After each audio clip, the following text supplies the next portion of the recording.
Assalamualaikum warahmatullahi wabarakatuh. Selamat siang, salam sejahtera untuk kita semua. Yang terhormat Ibu Retno Martanti Endah Lestari sebagai dosen pengampu akuntansi biaya lanjutan Universitas Pakuan. Baiklah, kami dari kelompok 4 akan mempresentasikan tentang target costing. Next. Adapun anggota kelompok 4 terdiri dari 3 orang. Yang pertama ada Putri Miranda Hatta dulu dengan NPM 022 120 118. Yang kedua ada saya sendiri Wahyu Kurniawan 022 120 152 sebagai moderator. Yang ketiga ada Kois Niken Pauno dengan NPM 022 120 176. Next. Baiklah, materi target posting selanjutnya akan dijelaskan oleh Putri Miranda.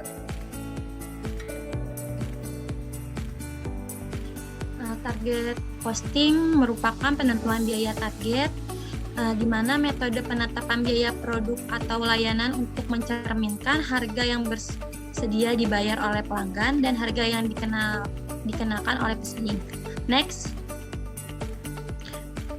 Di sini ada manfaat penetapan target costing. Yang pertama, memastikan bahwa keuntungan dapat dicapai, di mana manfaat utama dari penetapan biaya target adalah dapat membantu memastikan keuntungan yang diharapkan untuk produk tertentu dapat dicapai. Mencapai tujuan produk sangat penting untuk kesehatan keuangan perusahaan, sehingga penetapan biaya target dapat berkontribusi pada kesuksesan perusahaan secara keseluruhan.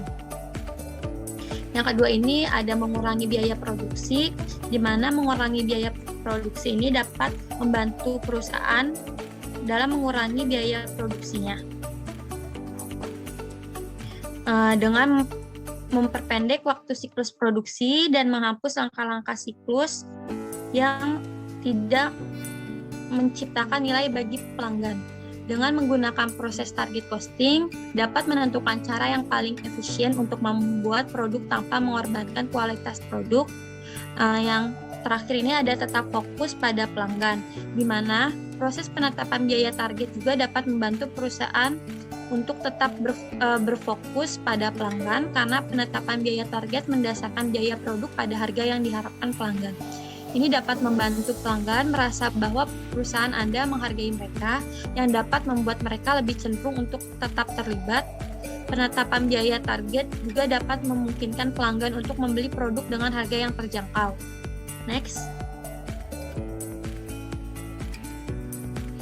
Di sini ada 6 prinsip target costing. Yang pertama, biaya yang mengikuti harga atau price costing, di mana pesaing yang semakin ketat dan kompetitif membuat penetapan harga jual produk bukan hal gampang.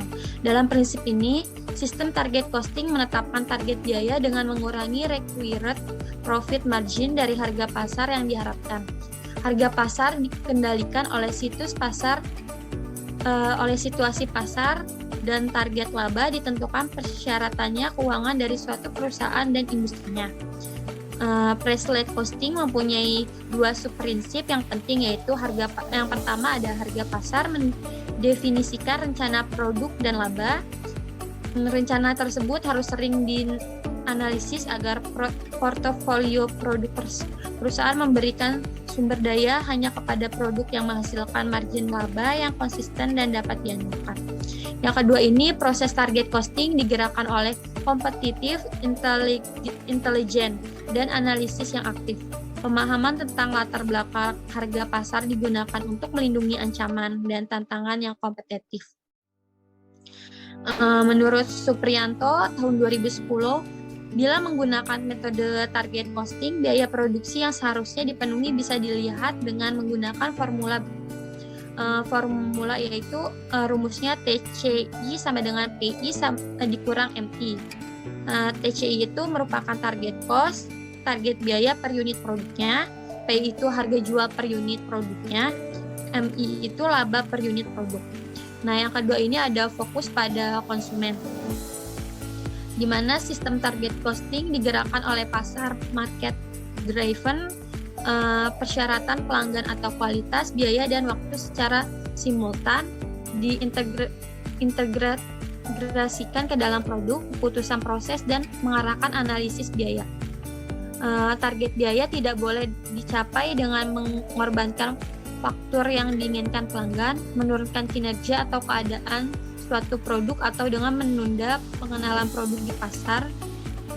Yang ketiga ini ada fokus pada desain, di mana pengendalian biaya ditekankan pada tahapan desain produk dan tahapan desain proses produksi.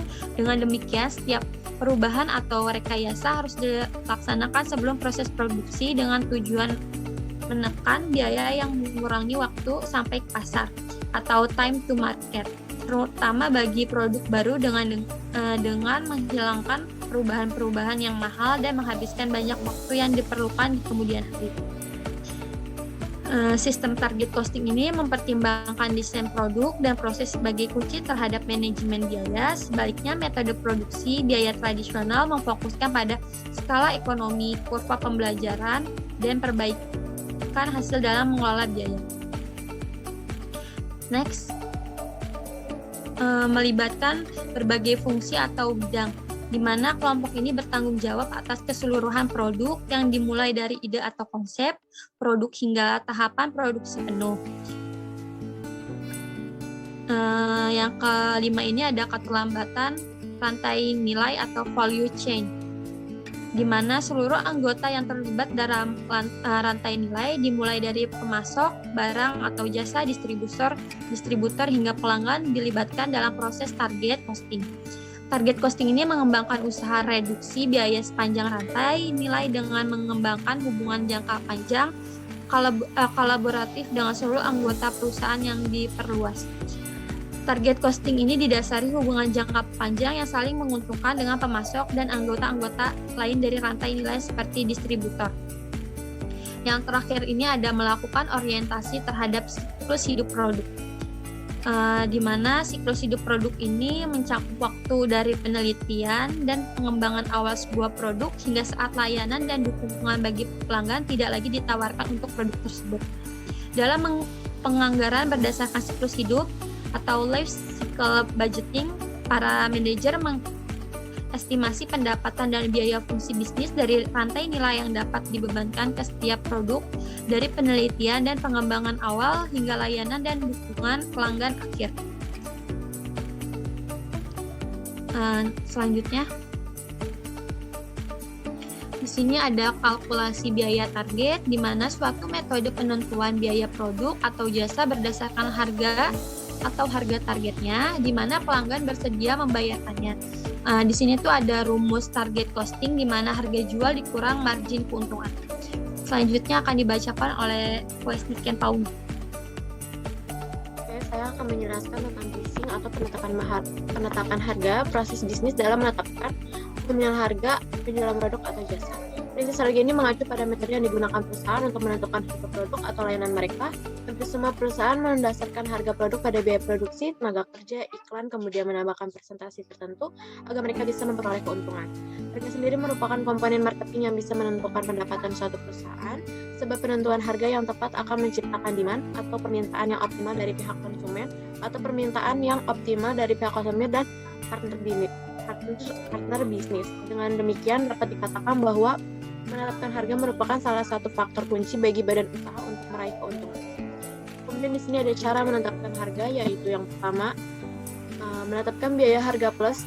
Strategi penetapan harga pertama yang bisa diikuti oleh perusahaan besar maupun kecil adalah dengan menentukan harga plus. Penerapan metode ini dengan menentukan harga jual dengan berpedoman kepada hitungan jumlah keseluruhan biaya yang digunakan. Selain itu, hasil hitungan akan digabungkan dengan satuan jumlah tertentu untuk menutupi laba, atau sering disebut juga dengan margin. Maksud utama dari metode ini adalah supaya perusahaan bisa mendapatkan laba sebesar-besarnya. Yang kedua ada markup. Markup mengacu pada cara menetapkan harga jual suatu unit dengan berpedoman pada harga pokok di awal pembelian. Angka yang didapatkan nantinya perlu dikalkulasi dengan beberapa jumlah tertentu yang disebut dengan markup. Markup sendiri ini menunjukkan harga jual perusahaan yang biasanya lebih daripada biaya produksi. Maka dari itu secara umum semakin tinggi markup, semakin banyak juga pendapatan yang dihasilkan oleh perusahaan. Lalu yang ketiga ada penetapan BIP atau break even point. Menetapkan BIP atau break even juga bisa menjadi strategi penetapan harga yang baik bagi perusahaan. Metode ini dilakukan dengan cara menetapkan harga jual berdasarkan total biaya pengeluaran dan hasil yang diterima badan usaha secara keseluruhan. Dan yang keempat ada analisis kompetitor. Jenis metode lainnya ini yang bisa digunakan perusahaan untuk keperluan bisnis lagi adalah dengan menganalisis kompetitor. Di sini perusahaan bisa melakukan riset dan melihat kinerja bisnis dari perusahaan pesaingnya. Mereka dapat melihat bahan produksi, pasokan barang, serta harga yang berani dikeluarkan oleh kompetitor untuk produk. Dengan cara seperti ini, perusahaan nantinya bisa menentukan harga yang sekiranya lebih berkenan bagi konsumen dan lebih menguntungkan untuk bisnis mereka. Lalu yang terakhir ada riset permintaan pasar.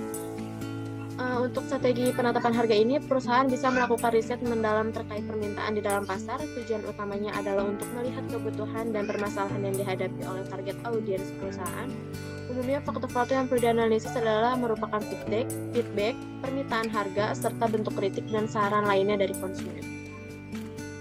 Lalu kemudian di sini ada 7 manfaat strategi penetapan harga. Strategi penetapan harga diperlukan oleh badan usaha untuk menciptakan demand dan meningkatkan penjualan. Di sini ada 7 manfaat. Yang pertama itu ada perusahaan dengan mudah menembus pasar. Lalu yang kedua ada perusahaan dapat memerintahkan poin harga yang lebih tinggi, dan yang ketiga membuktikan data kesediaan konsumen membayar yang real. Lalu yang keempat ada membantu perusahaan untuk mengembangkan produk yang lebih berkualitas, dan yang kelima itu meningkatkan fokus pada layanan pelanggan, dan yang keenam ada mempromosikan loyalitas pelanggan, dan yang terakhir ada meningkatkan nilai dan image brand. Lalu di sini ada long run cost. Merupakan perhitungan biaya produksi yang mana semua faktor produksinya bisa mengalami perubahan. Namun fungsi biaya ini merupakan biaya minimum untuk menghasilkan sejumlah barang. Kurva biaya jangka panjang adalah fungsi biaya yang memodelkan biaya minimum ini dari waktu ke waktu. Artinya inputnya tidak tetap. Selanjutnya akan dibacakan oleh teman saya, yaitu Wahyu Kurniawan. Baiklah, di sini ada analisis biaya jangka panjang atau long run average cost atau yang disebut LAC. Yang pertama ada proses produksi yang sudah tidak menggunakan input tetap, seluruh biaya produksi adalah variabel. Yang kedua ada perilaku biaya produksi jangka panjang, keputusan penggunaan input variabel oleh perusahaan dalam jangka panjang. Yang terakhir ada fungsi biaya jangka panjang atau biaya rata-rata jangka panjang LAC, atau biaya manajerial jangka panjang yang sering disebut LMC, atau juga yang diperoleh dari biaya total jangka panjang yang sering disebut LTC. Next.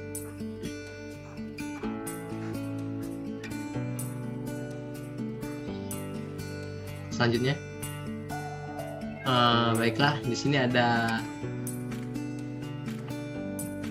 sebelumnya. Baiklah, di sini ada perilaku biaya jangka panjang dalam bentuk kurva. Adapun kurva K yang pertama dalam vertikal dan L horizontal, dan titik temunya disebut jalur ekspansi. Yang kedua ada kurva TC dalam vertikal, Q dalam horizontal, yang titik temunya yaitu LTC. Yang terakhir ada kurva ACMC dalam vertikal dan Q dalam horizontal. Next.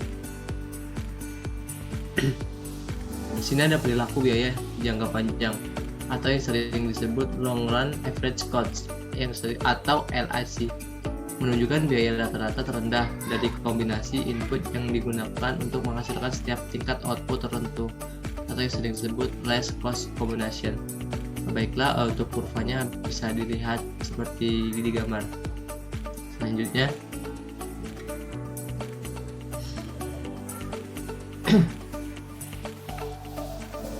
di sini ada non-cost factors in pricing decision. Pricing decision yaitu penetapan harga yang berbeda untuk produk atau jasa yang sama dengan memanfaatkan elastisitas permintaan.